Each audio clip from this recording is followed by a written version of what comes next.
नमस्कार। मैं हूं ज्योतिषाचार्य डॉक्टर गौरांग साहू। आप सभी को अर्क ज्योतिष संस्थान में स्वागत है। आज का जो हमारा टॉपिक है पंचोधा मैत्री के ऊपर है। ज्योतिष शास्त्र में पंचोधा मैत्री क्या है और ज्योतिष शास्त्र में पंचोधा मैत्री का कैसे यूज होता है, उसके ऊपर आज हम चर्चा करेंगे। फर्स्ट हम जानेंगे पंचोधा मैत्री क्या है। पंचोधा मैत्री ये पंचोधा मैत्री का मतलब है 5 टाइप का फ्रेंडशिप, जैसे अति मित्र, मित्र, सम, शत्रु और अति शत्रु। ये 5 टाइप का जो फ्रेंडशिप है उसको पंचोधा मैत्री कहते हैं। ये पंचोधा मैत्री सृष्टि कैसे होता है व कैसे इसका कैलकुलेशन है। नैसर्गिक मैत्री प्लस तात्कालिक मैत्री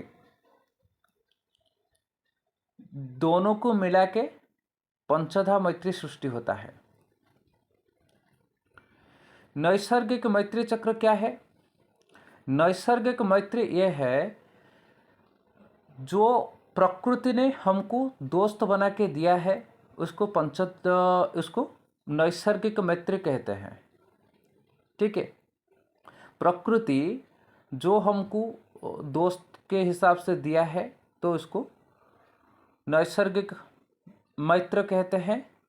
तात्कालिक मैत्री क्या है? तात्कालिक मैत्री ये है, मान लीजिए हम किसी पिकनिक में जा रहे हैं और किसी के साथ हमारा दोस्ती हो गया तो उसको तात्कालिक मैत्री कहते हैं।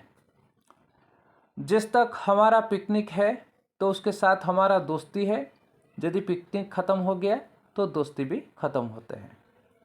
ठीक है, ये कुछ टाइम के लिए दोस्ती होता है तो उसके लिए उसको तात्कालिक मैत्री कहते हैं। मतलब तत्काल पर जो दोस्ती होता है उसको तात्कालिक मैत्री कहते हैं। नैसर्गिक मैत्री मैं आपको इस टेबल दिखा रहा हूँ, आप इस टेबल को देख के नोट कर सकते हैं। ठीक है, देखिए सूर्य का मैत्री चक्र आप देख सकते हैं। जिस ग्रह के आगे मित्र लिखा है इस ग्रह सूर्य का मित्र होगा। जो ग्रह के आगे शत्रु लिखा है तो उस ग्रह सूर्य के शत्रु होगा। मान लीजिए मैं आपको दे रहा हूँ, सूर्य के साथ चंद्र, मंगल और बृहस्पति ये तीनों का मित्र है। बुध के साथ सम है और शुक्र, शनि, राहु, केतु ये 4 के साथ शत्रु है। ठीक है, ये देखिए चंद्रमा के साथ भी आप जब देखोगे और रवि और बुध चंद्रमा का मित्र है। मंगल, गुरु, शुक्र और शनि ये सम है और राहु केतु शत्रु है। इसे टाइप आप इस चार्ट के ऊपर सभी ग्रहों का मैत्री चक्र देख सकते हैं। ठीक है, ये मंगल का मित्र है, मैत्री चक्र है, नैसर्गिक मैत्री चक्र। ये बुध का है, ये गुरु का है, इसमें शुक्र का भी देख सकते हैं, ये शनि ग्रह का है, ये राहु और ये केतु ग्रह का नैसर्गिक मैत्री टेबल दे रखा है। ठीक है,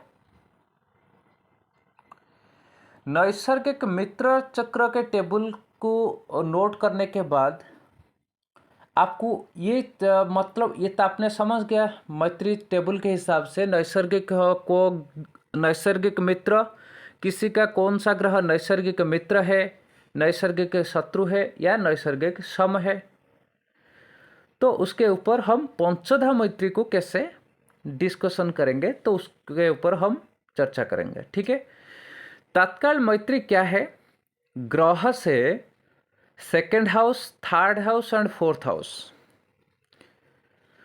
10th house, 11th house and 12th house, ये जो 6 हाउस होते हैं ये मित्र होते हैं। मान लिया जाए सूर्य से, किसी भी ग्रह से उसका सेकेंड भाव, थर्ड भाव और fourth house, second house, third house and fourth house में जो ग्रह आएगा उस ग्रह का मित्र होगा। और 10th house, 11th house and 12th house पर जो भी ग्रह आएगा ये भी मित्र होगा। जो ग्रह के साथ होगा और पंचम भाव में, षष्ठ भाव में, सप्तम भाव में, अष्टम भाव में और नवम भाव में, ये जो 6 भाव में जो ग्रह होगा ये शत्रु होगा, ये तात्कालिक शत्रु होगा। ठीक है, तो उसके ऊपर हम चर्चा करेंगे। मान लिया जाए सूर्य का मित्र है चंद्रमा, मंगल और गुरु।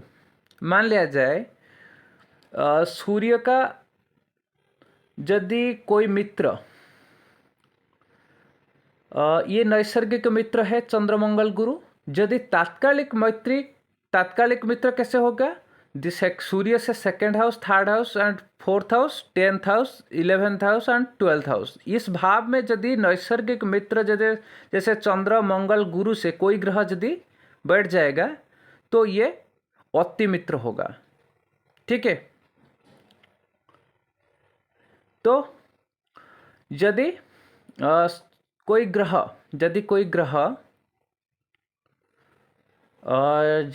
ग्रह सम होगा, मतलब यदि सम ग्रह कौन है? सूर्य का बुध है।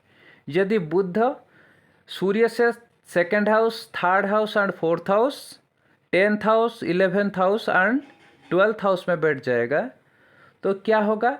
मित्र प्लस सम, मतलब नैसर्गिक में सम है और तात्कालिक में मित्र हो गया, तो इसलिए उसको मित्र कहा जाएगा।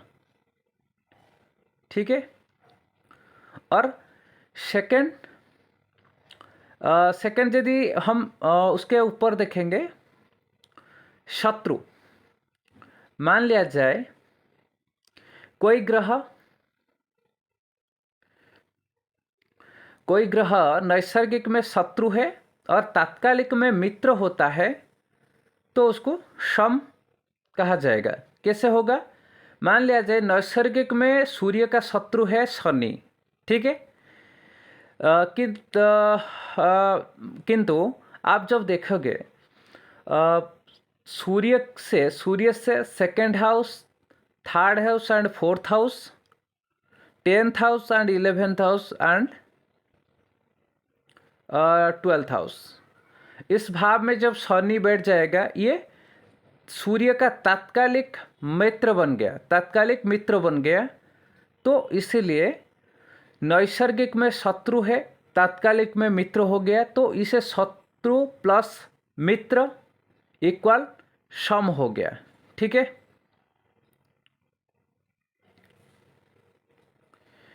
यदि हम नैसर्गिक में सम और तात्कालिक में शत्रु होगा तो उसको शत्रु कहेंगे। ठीक है, चाहे आप तात्कालिक में यदि शत्रु होगा और नैसर्गिक में सम होगा तो उसको शत्रु कहेंगे। जैसे सूर्य का बुध है सम।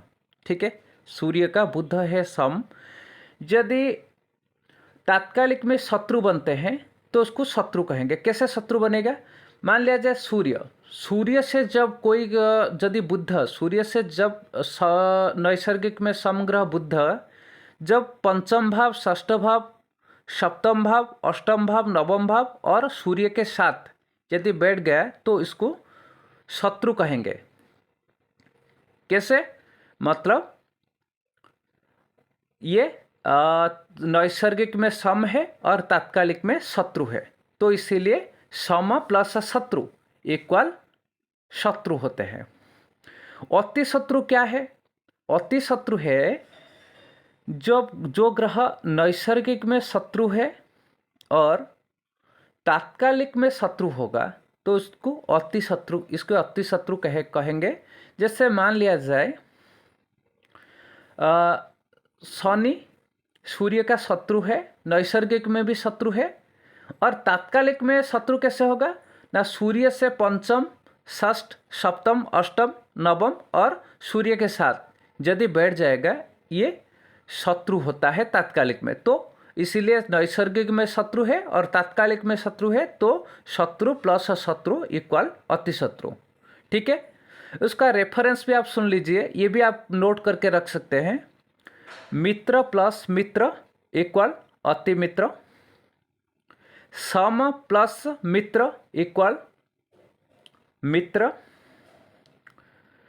शत्रु प्लस मित्र इक्वल सम, सम प्लस शत्रु इक्वल शत्रु, शत्रु प्लस शत्रु इक्वल अतिशत्रु। ये जो पंचधा मैत्री है उसका यूज हम कर सकते हैं दशा में। दशा का जब प्रिडिक्शन करेंगे उस दशा में हम ये पंचधा मैत्री को यूज कर सकते हैं। जब षडबल कैलकुलेशन करेंगे ये षडबल में भी हम ये पंचधा मैत्री को यूज में ले सकते हैं। अदरवाइज कुंडली में उसका कोई प्रिडिक्शन नहीं है। प्रिडिक्शन में जैसे योग, इसमें कोई उसका यूज नहीं होता है, इसका यूज होता है तो षडबल कैलकुलेशन में या दशा प्रिडिक्शन में। ठीक है, यदि आपको हमारा ये वीडियो कुछ सीखने के लिए मिलता है तो आप हमारा फेसबुक पेज को फॉलो करें। ठीक है, हमारे यूट्यूब चैनल को सब्सक्राइब करें। जय जगन्नाथ, जय महाकाल। यदि आपका कोई क्वेश्चन है तो आप कमेंट भी कर सकते हैं। जय जगन्नाथ।